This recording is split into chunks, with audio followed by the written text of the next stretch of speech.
آپ کو پتہ ہے وہ عمر ابن خطاب رات کے وقت گزرتے ہوئے ایک گھر کے قریب سے جا رہے ہیں تو دیکھا ایک مرد باہر بیٹھا ہوا ہے, اندر سے رونے کی آواز آ رہی ہے. اس کے مرد سے پوچھا آپ نے, وہ نہیں پہچانتا تھا, آپ کبھی حجاب ڈالتے کبھی پردہ ڈالتے اور رات کو گلیوں میں مدینے کے گشت کر رہے ہوتے.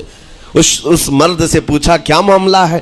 کہا کہ میری بیوی کے بچے کی ولادت کا وقت قریب آ گیا ہے, درد ذہ میں مبتلا ہے اور گھر میں کوئی نہیں ہے, تکلیف ہے.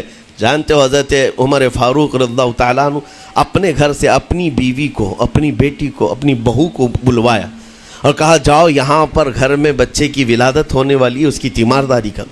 صبح تک خلیفۃ المسلمین کے گھر کی عورتیں ایک غریب کے گھر کی عورت کی تیمارداری کر رہی ہیں.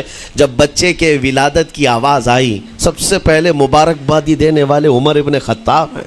اس سے کہتے ہیں بھائی تمہیں مبارک ہو, اللہ نے بیٹا عطا فرمایا. وہ خوش و خرم ہے کہ میرا کوئی رشتہ دار نہیں ہے, اجنبی رات کو آیا ہے اور مجھے مبارکبادی بھی دیا, میرے گھر کے سارے کام کاج بھی اٹھا لیا اور اپنی پیٹھ پر گھر سے بوریا لا کر کے آٹے اور راشن کا اس گھر میں پہنچایا اور کہا خوش و خرم رہو, اللہ نے تمہارے گھر میں برکت دی ہے. صبح اٹھ کر کے وہ لوگوں کو بتا رہا ہے اللہ نے رات کو ایک عجیب فرشتہ بھیجا, میرے گھر میں اکیلی عورت تھی, درد ذہ میں مبتلا تھی, 3 عورتیں بھی آئی اور ایک مرد بھی آیا, رات بھر میرے ساتھ بیٹھا رہا, مجھے کھلایا پلایا بھی, میرے گھر کی تیمارداری بھی کر کے گیا. لوگوں نے کہا جانتے ہو کون تھا وہ؟ عمر ابن خطاب امیر المومنین تھے.